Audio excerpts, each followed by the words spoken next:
It was a quiet Saturday morning in our suburban Ohio neighborhood, the kind of early spring day that holds a promise in its hush. I was in my workshop, the place I've worked every weekday since Emily passed 5 years ago. There's something healing about the scent of fresh wood and the hum of a sander. Whiskers, my loyal tabby cat, stretched on a workbench nearby, the soft purr of contentment filling the space around me.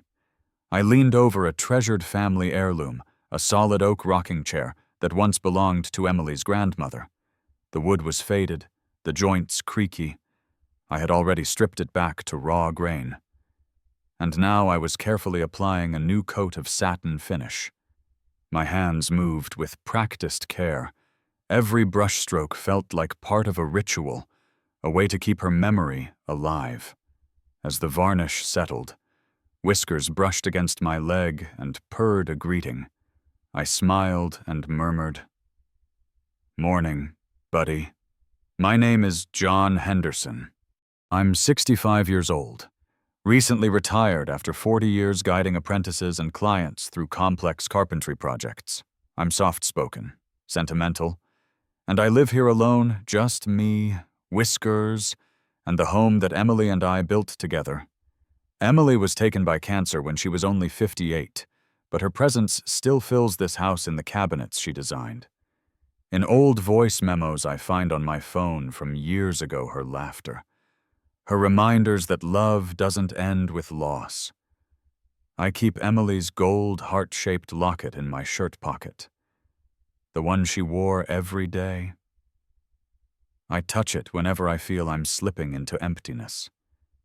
It's more than jewelry, it's a tether to a life we shared.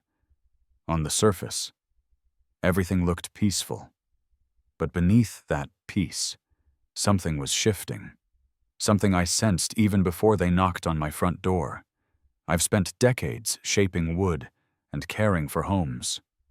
But that morning I felt the familiar click of a lock turning inside me like something precious was about to be taken. I still remember the way they arrived. It was late morning. About half an hour after sunrise warmed the porch.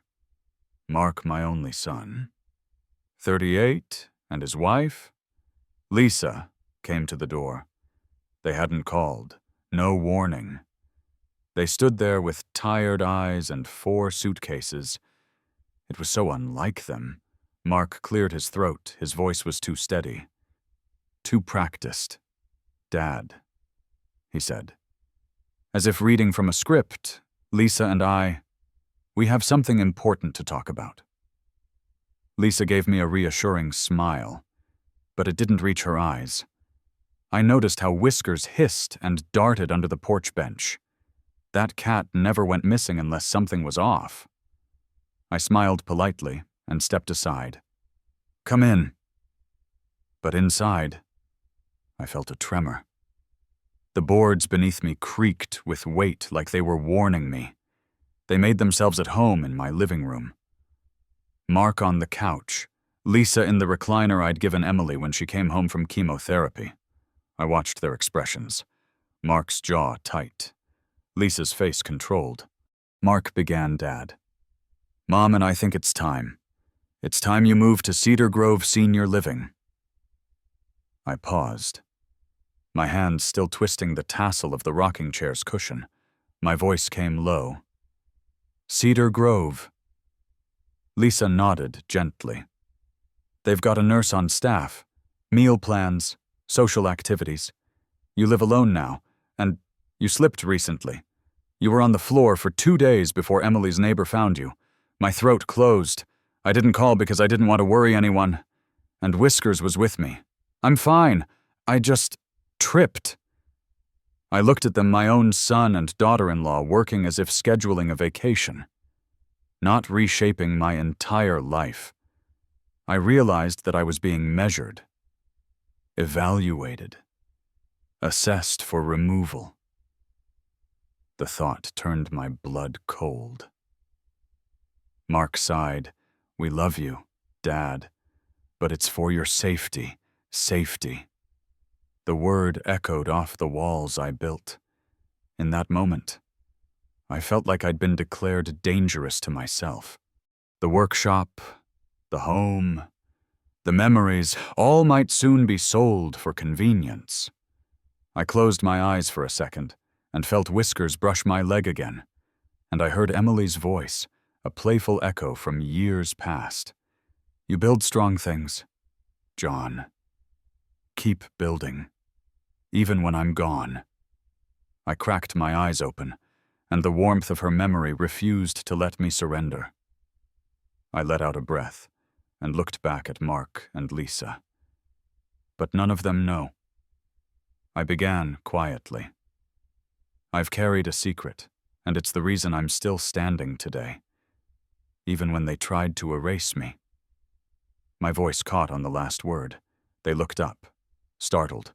Mark swallowed hard. Lisa pressed her lips together. They didn't answer. They'd come to take something, my freedom, and put it on pause. But they'd underestimated the man they were negotiating with. In the soft morning light, with ridges of wood grain glowing on the rocking chair. I touched the satin finish and made a silent vow I would not go quietly. There was more to this story than their plan, and in that quiet moment, with whiskers winding between my legs, I realized the real work was just beginning, and it would be far more than sanding wood and restoring a chair. It would be about restoring respect, starting with myself. The doorbell rang just as I was wiping my hands on a rag. It was late morning. Light slanting through the workshop window. I set aside my tools and walked through the kitchen, whiskers padding close by. When I opened the door, there stood Mark, my son, 40 years old now, and his wife, Lisa, 38, with a suitcase by her feet. Their faces were polite, almost scripted. Whiskers hissed, bristled, and darted away up the stairs. My throat tightened with that odd sense of wrongness, like a joint that's about to snap. I nodded. Come in. They stepped inside. I offered them a chair. Mark stood by the mantel, shifting his weight. Lisa took the seat I'd saved for Emily next to the window. Sunlight hit the photo of her smiling at our wedding. I picked up the frame and set it down again. We didn't speak for a long moment. Only the tick of the wall clock filled the room.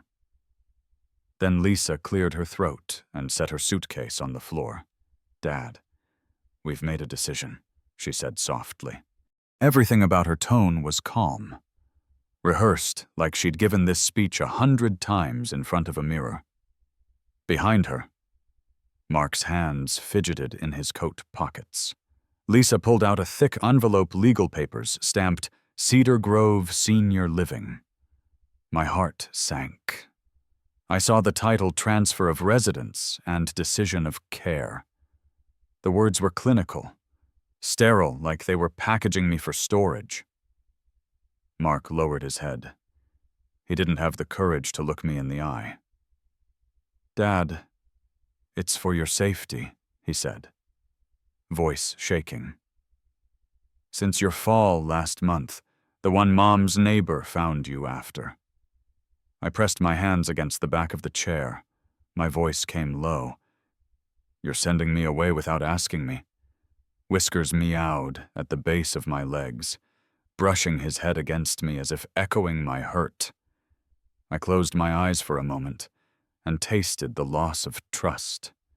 The air was heavy. I felt so small in my own home. Lisa tried to intervene. We just thought it would be better for you. You know, social activities, meals included, medical staff. She looked at me with those careful, protecting eyes. But the words rang hollow. It wasn't her concern, I doubted it was their tone, the assumption that I didn't belong here anymore. I took a breath and leaned forward. You think I'm not capable of making my own decisions. You think I'm broken. My voice cracked because it hurt so much. This house, this life was mine. Every board in the workshop, every shelf, every tool drawer I'd built with my hands. And now they were here to take it away. And me. Mark swallowed hard. His voice came out in a whisper. It's best. It felt like a blow to the chest. Not just the plan, but the betrayal. He'd watched me, his father, leave groceries for myself. He knew I was doing fine. But still, he'd signed away my agency. I placed a hand on the mantel, steadying myself. The photo of Emily caught my eye, her warm smile. Alive. I closed my eyes and felt a memory of her laugh. The way we shook together after a long day of siding the porch. That memory gave me a small flame of strength. I breathed out slowly. You made this decision without me, without talking it through. You packed your bags and held papers like they were final. My voice stayed calm. But thunder rolled inside. You've swept me out of my own home like dirt. Whiskers brushed my leg again, making my knee tremble. Lisa looked hurt. She glanced to Mark. He dropped his gaze. The silence that followed was thick. Only the old clock ticked. I wanted to break something, but my hands shook too much. I swallowed and said, I'll tell you this. I'm not fragile, not broken. I'm not a project to be managed. Whiskers meowed again, his tone steady as support. Mark cleared his throat. We thought you'd feel safer. He picked at his sleeve. We love you, Dad. But the words cut me sharper than any blade. Love shouldn't feel like threat or removal. He was gilding the cage of my last years. It felt so wrong. I moved to the window and looked out at my backyard workshop, the old oak I planted for Emily. The paint-splattered bench outside. Everything was my legacy, and they were ready to erase it. Mark sighed. Dad, I messed up. I thought if money was tight, I'd sell the house, cover your care. I didn't know how else. His confession hit me like a second strike, deeper than the first. I spun back. You forgot something bigger than money, what this place means to me, to us. The room rattled with that unspoken truth. I felt dizzy. Emotions tumbled betrayal, hurt, fiery anger. Whiskers jumped into my arms, purring like he understood I needed grounding. Then I heard Lisa tear up. Mark. We did what we thought was right. She whispered to him. She passed the papers across the table. All we ask is that you read them. Please. I let my gaze drop to the documents. My hands hovered above them. My heart hammered. I thought of Emily's locket, heavy in my chest pocket. I thought of our life built here, grain by grain, memory by memory. I thought of the animals we rescued, the garden we tended together. This home wasn't a liability. It was our story, and today, they had come to rewrite it. I stood tall. I won't sign. I didn't raise my voice, but the words carried weight. Whiskers hissed, urging them both to feel the shift. Mark and Lisa flinched. Dad. Please, Mark began, but I cut him off with a firm shake of my head. I moved toward the porch door and looked out at the empty street. Then I looked back at them, and the room felt colder. The space between us crystallizing. I need time, I said softly. I'll consider it. But this rush decisions doesn't feel like love.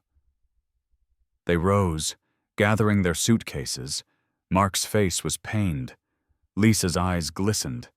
They didn't hug me. They didn't meet my eyes. They just left, walking out as if I were already moving away. Whiskers and I stood by the door. He rubbed against my leg. I ran a hand down his warm fur. and closed the door gently. Silence settled again. But this silence wasn't peace.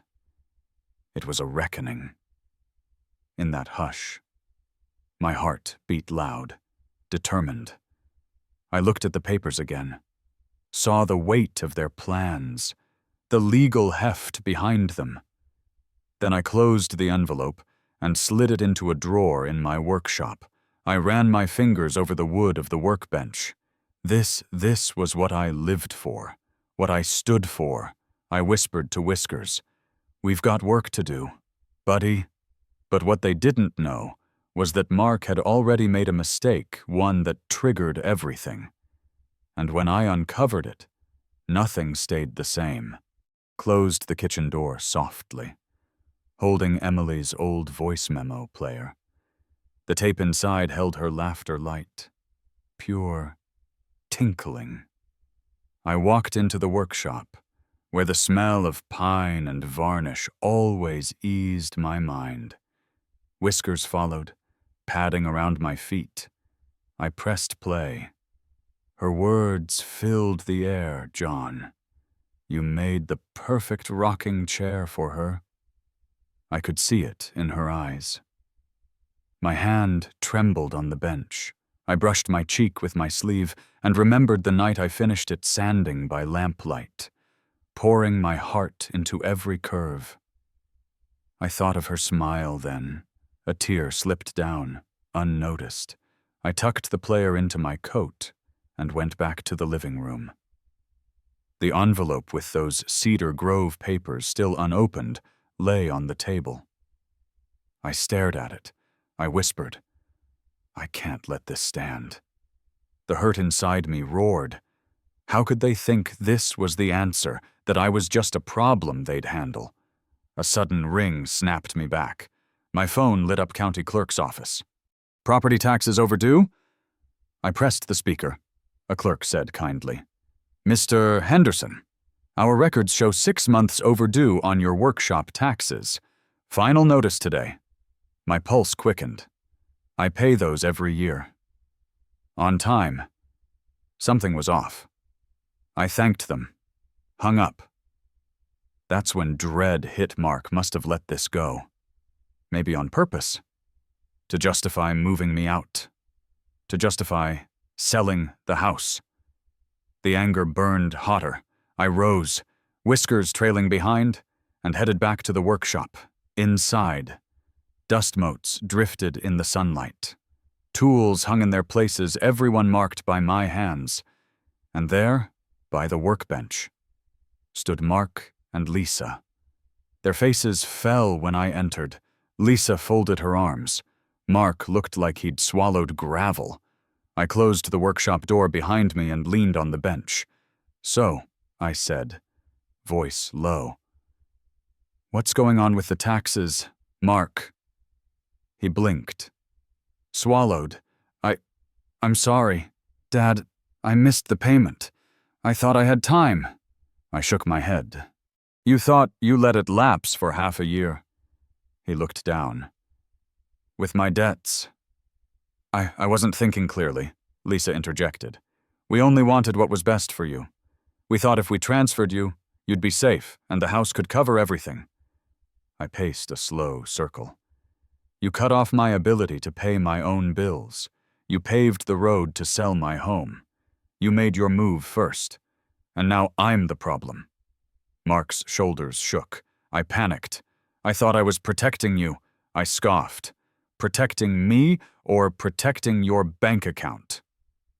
He glanced at Lisa. She looked away. "Dad, it was too much for us to handle."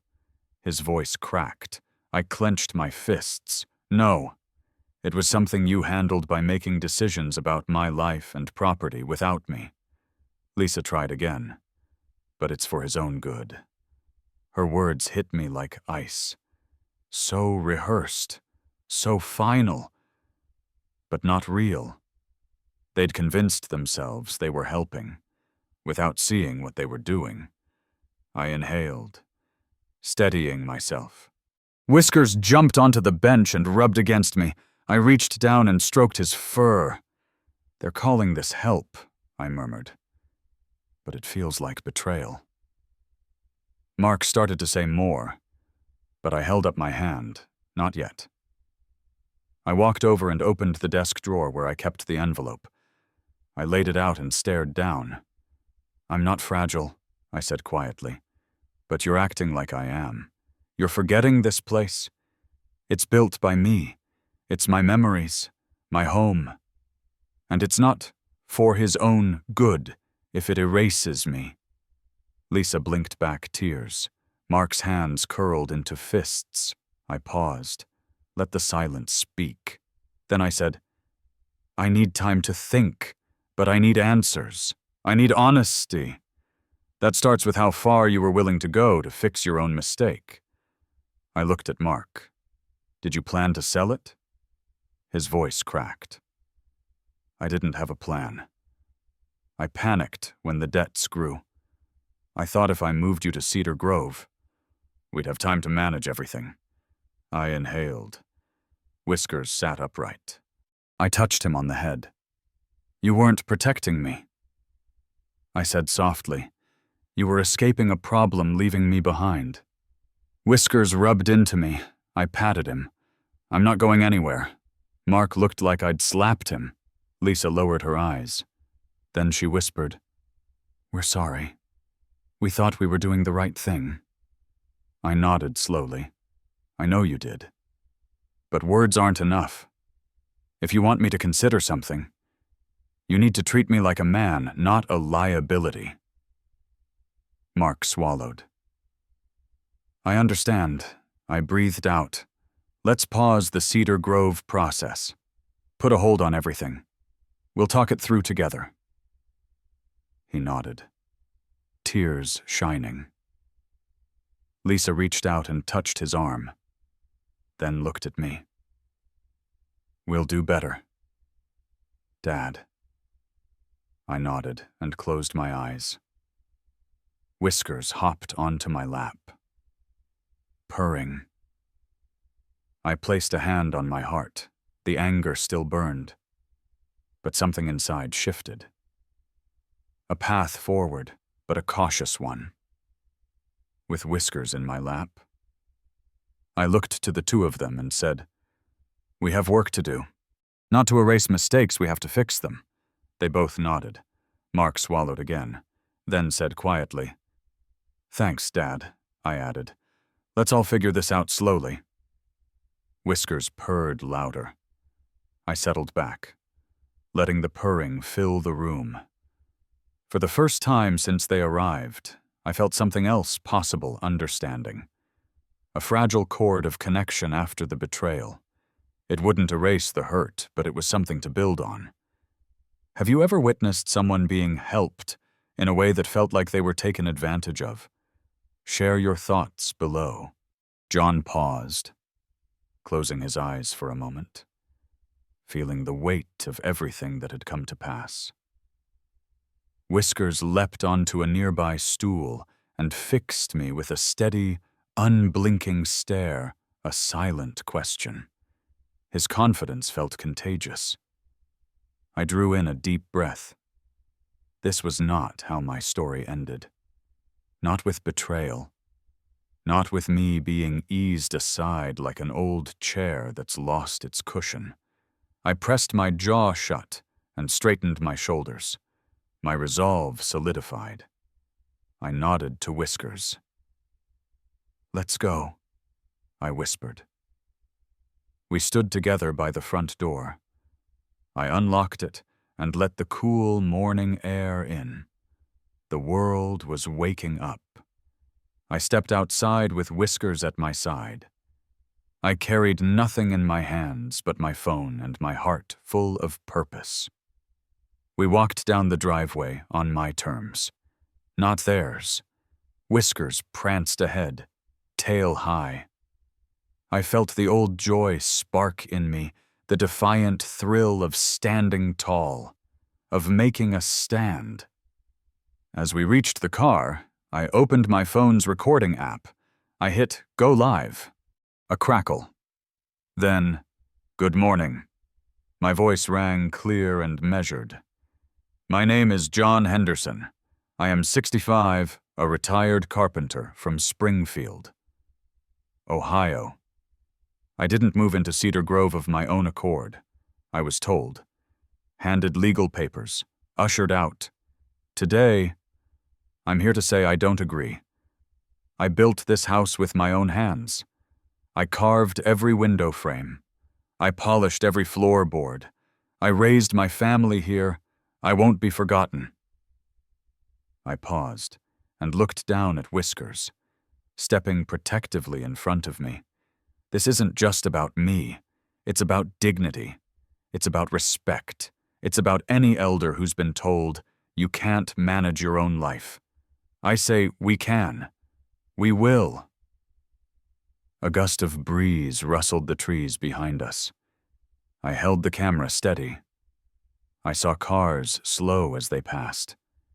I pressed on. If you're watching this, share it. Because someone you love might face the same situation pushed aside. Decisions made without their voice. I won't be silenced. I ended the video and saved it. I breathed deeply. I looked at Whiskers. He twitched his ears. I felt a flicker of hope. Within minutes, notifications pinged my phone. One person said, "God bless you." John, another, "We're with you, Mr. Henderson." An old neighbor tagged a photo of me building my daughter's swing 20 years ago. A stranger wrote, "This cuts deep. My mom was in Cedar Grove and she hated it." Thank you for standing up. Comments poured in. Likes climbed. Strangers offered rides, legal advice, moral support. My old apprentice, Dan, messaged, "Let me help with paperwork." My sister called, "I'm proud of you."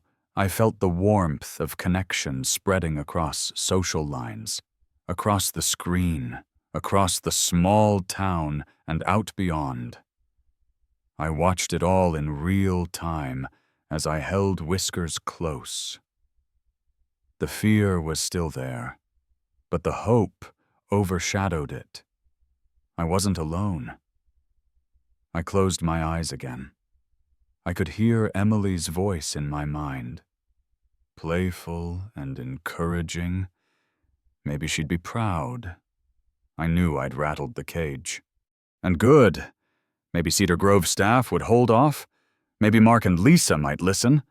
But even if they didn't, I'd done more than resist. I'd reclaimed my story. I turned off the live stream and pocketed my phone. Whiskers rubbed against my leg. I rubbed his head. We walked back up the driveway. Inside, the envelope with the papers and their signatures still lay on the table. But I saw it differently now. It was just paper. And I was standing stronger than that. Slow smile. Deep breath. The day was just starting. Just a moment of quiet. The calm after the small storm. The fight is joined, and the path forward begins. John sat at the dinner table, the letter in his trembling hand. When Mark burst through the kitchen door, his face was pale, eyes tight, voice angry. "You'll face guardianship proceedings." "Dad," he spat, "Lisa's lawyers are ready. They filed this morning." John blinked, trying to understand. He stared at the paper and saw legal jargon he didn't fully grasp. Guardianship? They meant taking control of his life. His chest felt tight. Lisa's voice echoed in his memory. "For your own safety. Safety or control." Tears pricked his eyes. He reached for the small locket that held Emily's picture. It gleamed between his fingers and brought back her soft laughter. He used it as an anchor not to fall. "Emily," he whispered. Mark slammed the cabinet door. "They'll argue you're unfit. Late taxes, Unpaid bills, they'll claim you're irresponsible. John's heart pounded. Every frame he'd built, every chair he'd repaired, it was slipping away. He stood with a sudden jolt. "I am responsible," he said, voice cracking. He stared blindly at Mark, his teenage pride returning. "I built this house with these hands. I've supported this family." Mark looked down. Lisa's lawyers were already at work. Cedar Grove's staff busy coordinating papers. John thought he saw pity in her eyes. But next to it, he sensed something else, relief that control was theirs again. By that afternoon, the threats had turned into formal notices.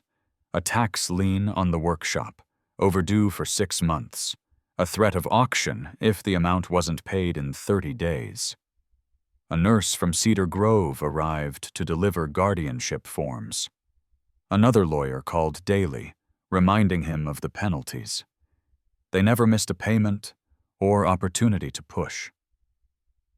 That night, John tiptoed through the dark hallway to Whisker's sleeping spot. The tabby cat opened one green eye. John knelt beside him and stroked the fur. "I built this for us," he said, voice a mere whisper. Whiskers meowed softly. His purring was a lifeline. John felt the world tilting. This shouldn't have happened. Not to a man who'd raised a family, built a home, loved his wife until the end, piece by piece. It was collapsing, and it felt like he was watching from outside, unable to stop it. He lay awake, staring at the cracked plaster ceiling. His mind raced. Guardianship, tax lien, house on the line. Emily's voice memo, recorded after he finished her mother's rocking chair, played in his head. "You make everything better." He clutched the locket to his chest.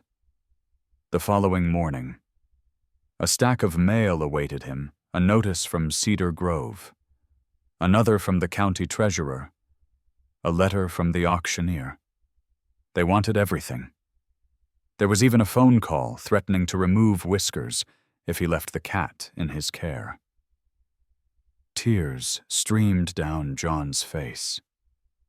He curled on the couch, locket in one hand, Whiskers wailing softly at his side. They had come for his life, his home, his freedom, even his memories. He felt hollowed out. By midday, Mark and Lisa arrived, faces cold. Mark held another envelope. "This is the final step. Dad. Sign or we proceed." John looked at him, agony twisting his gut. "This is my home," he rasped. "Emily and I raised your family here. Don't take it from me." Mark's jaw tightened. "We're doing this for you." Lisa's eyes chipped with determination. "You need help. We've arranged everything." John stared at them both. He thought he recognized that in their eyes a break, a line drawn between them. They were past listening. He walked to his workshop, Whiskers trailing behind.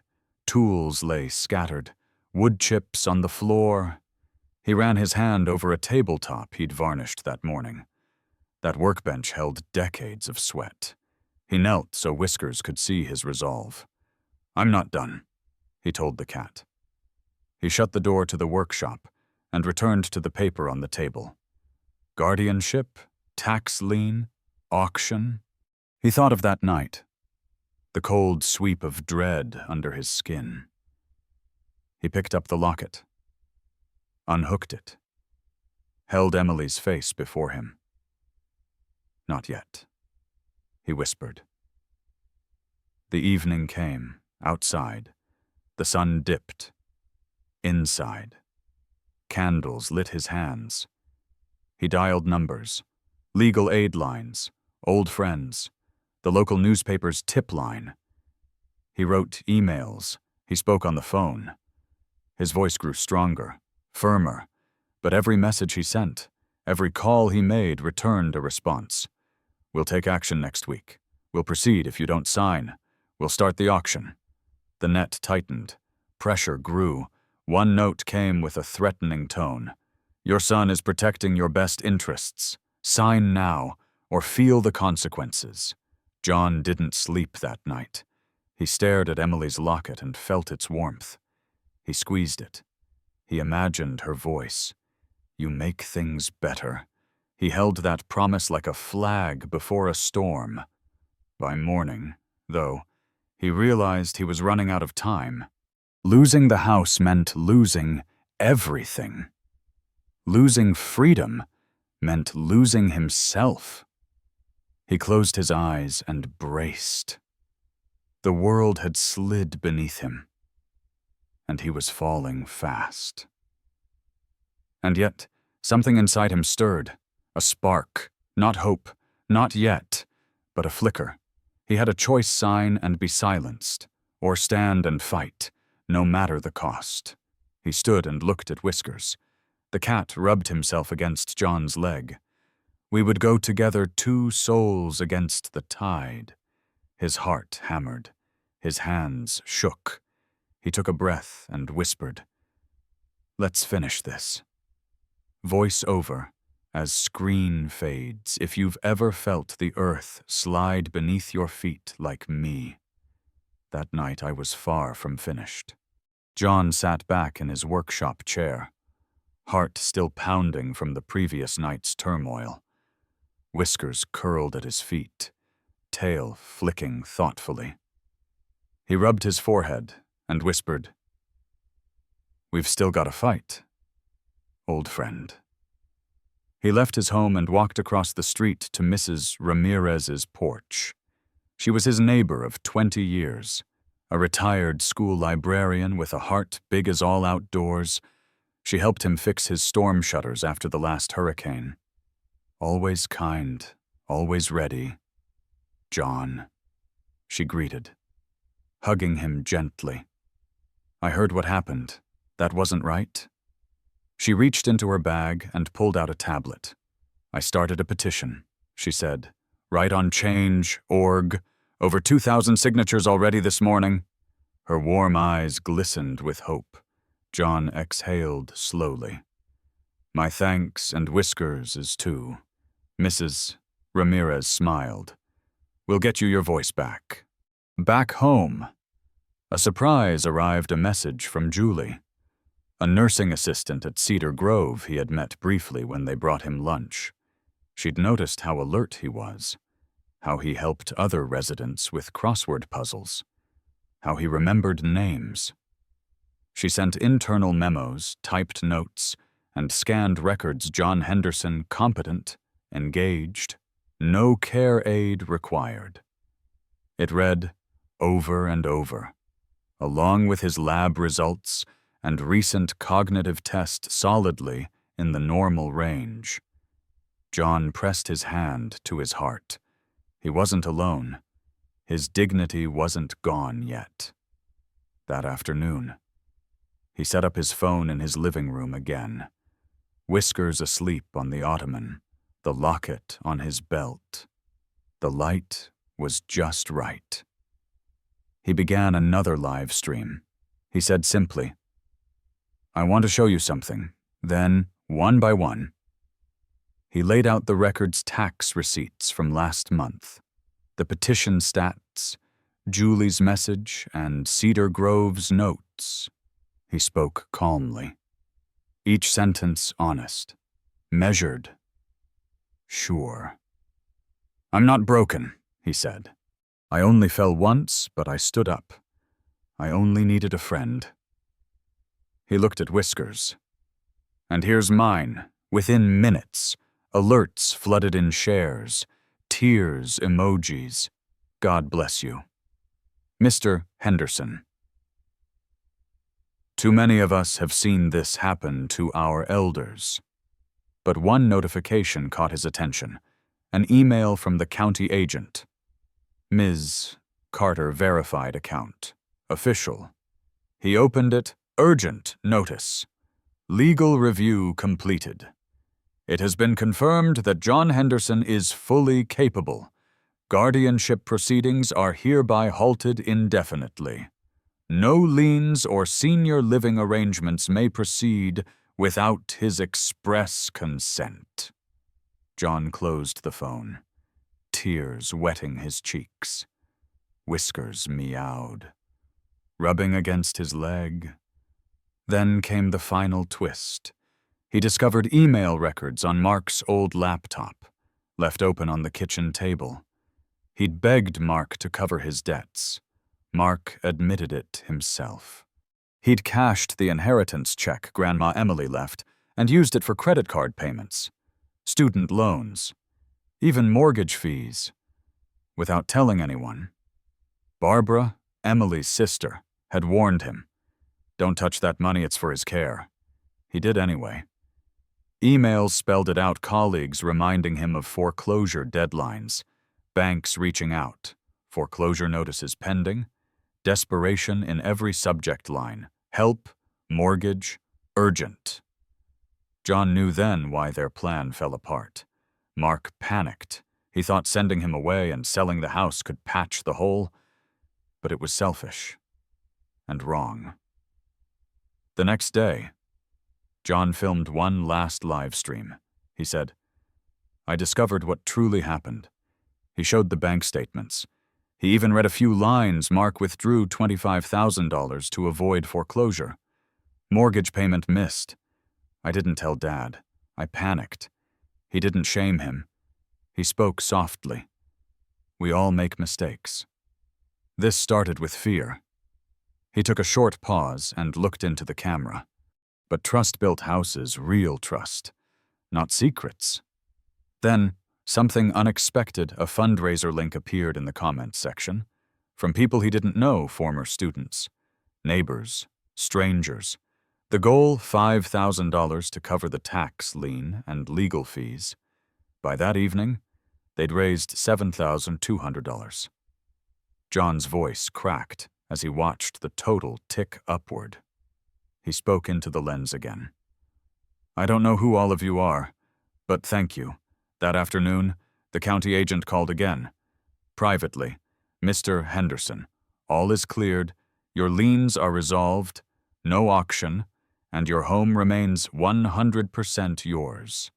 He sat at his front porch, whiskers in his lap, tears slipping down his cheeks. That night, Mark and Lisa came back. Mark had tears in his eyes. Dad, I'm so sorry. Lisa looked ashamed. They stood there quietly. He offered no locket, no words of forgiveness, not yet. He only said, You don't get to remove me. I'm still here. Mark nodded, choking back tears. Lisa looked down. Whiskers meowed in greeting and jumped onto Mark's knee like permission granted. That night he slept in his own bed for the first time in weeks. Emily's voice memo, whispering thanks after the rocking chair, played softly. He clutched the locket. He didn't know what would happen next with Mark, probably a slow rebuilding, but he knew trust restored, not taken, voice regained, not silenced, home intact, not stolen. John looked at Whiskers and whispered, We're not done, but we're not lost. John sat in his living room. Whiskers curled in his lap. As the late afternoon sunlight filtered through lace curtains, he heard a soft knock at the door. Mark and Lisa stood there, hesitant. The room was quiet, save for Whiskers' gentle purring. Mark looked at John, shoulders tense. His voice broke. Dad, I was wrong. John studied his son's face. He saw regret. He saw shame. But also a flicker of hope. He lifted a hand, beckoning them inside. Whiskers twitched an ear as they crossed the threshold. John quietly replied, "All right, help me save my home, but you have to earn it." Mark swallowed. "I will. We will." Lisa remained silent, eyes cast downward. Her posture told him more than words could. He reached over to Grace's old wooden side table and took Emily's gold locket out of a small velvet pouch. He held it out to Lisa. "This was your mother's," he said softly. "I'm giving it to you for now. But remember, love without respect is empty." Lisa looked up, tears wetting her eyes. "I understand." John nodded, and then walked to the shredder, feeding in the Cedar Grove papers one by one. The whir of shredding punctuated the moment, not judgment, but boundary. When the last page disappeared, he exhaled. "Now," he said, "this house stays with me, and nobody puts my name on paperwork again without my say." They nodded. Silence. Whiskers hopped down and trotted out, his tail high. The next morning, John stepped into the workshop. Morning light glowed through the window. Whiskers pawed at his leg. He smiled. The smell of wood and polish comforted him. He heard footsteps behind him. Mark walked in carrying 2 cups of coffee. He handed one to John with a tentative smile. "Thought you might like it black, just like you taught me." John took the cup. The gesture spoke volumes. Lisa followed, holding a pot of fresh paint and a small brush. "Dad," she said quietly, "I'd like to repaint the rocking chair. I want to help." John nodded, voice gentle. "All right." They moved outside, working together. Whiskers slept in the grass, the sawdust shimmering in the sunlight. Lisa dipped her brush, and Mark positioned a drop cloth. A new rhythm emerged, slow, humble, hopeful. That evening, John sat on the porch, legs propped up, Whiskers on his lap. The house stood sturdy and calm behind him. He reflected on what had unfolded these past weeks. He thought about boundaries and trust, about love. Not the kind that demands conformity, but the kind that honors dignity.